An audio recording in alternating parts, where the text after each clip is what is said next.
everybody, Iris here, and I'm coming to you from Summit Climbing Yoga and Fitness in Plano, Texas, where I have a weekly class every Thursday at noon.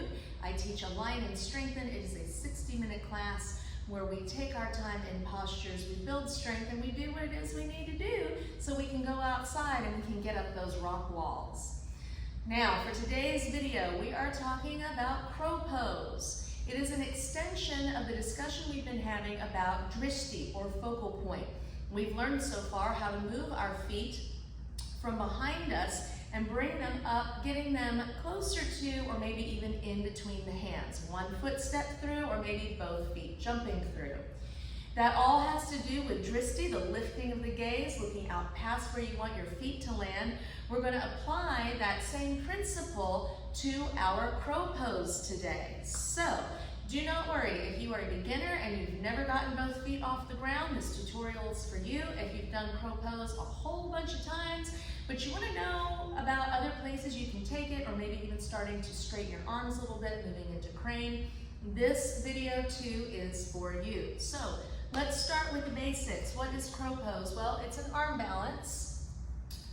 And in order to do this arm balance, you really need to be to the point, hip flexibility-wise, shoulder mobility-wise, to be able to bring your palms flat to the earth and get your knees up above your elbows, whether that's squeezing to the outside of the arms or coming from behind. Now you can see I've got a little lift of the heels. That's perfectly fine because we will lift from the balls of the feet.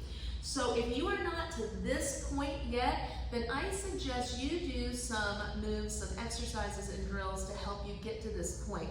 Holding in your malasana, your yogi squat, working on your butterfly pose from a seated position. These are all going to help you get the knees a little bit wider, and you're really going to need that if you want to be able to get your hips up in this posture. So, once you've gotten to this point, as you start to lift your hips, the next thing that happens is we look down in between our hands and we say, oh, I can't go any further because if I start to lift my feet, I'm going to fall right down. Well, something that can help you with that and maybe help you overcome the fear is to bring your chin forward, lifting your gaze. So I call this turtling. You can see I've got a pretty good crank of the neck here as I'm bringing the chin forward, and I'm bringing my eye gaze, or my drishti, way out in front of me, and I'm not even looking at my hand. So I'll start by picking up one toe. That feels pretty good. Let's see what happens on the other side. The other toe feels pretty good, and I'm going to come back down and give my wrists a little bit of a break. It's very important as you're practicing these postures, when you're doing repetitive movements to build strength, that you take time off to rest your joints. So, that feels pretty good. Let's see what happens now. Palms are flat, knees are high. I'm going to bring my gaze forward, and now I start to squeeze. I bring the arches of my feet towards each other. I squeeze a little more, and then I start to bring my heels up towards my bottom. So here you can see I've been able to get some lift off. Let me bring that down. I'm going to rest again, and then we'll talk a little bit more about crane pose. So for crane pose, in order to get your arms as straight as possible, you have to get your shoulders shifted.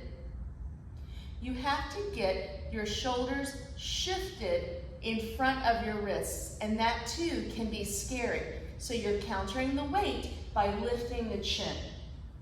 Palms are flat. I'm going to come up to my tiptoes. I'm going to try to keep my arms as straight as possible as I drop into them. Now notice the shift of the shoulders in front of the wrist. Now lifting the chin, and boom, we start to pick up. My eye gaze is on the front tip of my mat. The front tip of my mat is probably about 18 inches away from the front tips of my fingers. So there you have it. The drishti, the lift of the chin, the turtling of the neck. Give that a try the next time you're in practice and you're working on your crow pose. See what changes. Thank you so much, everybody. Namaste.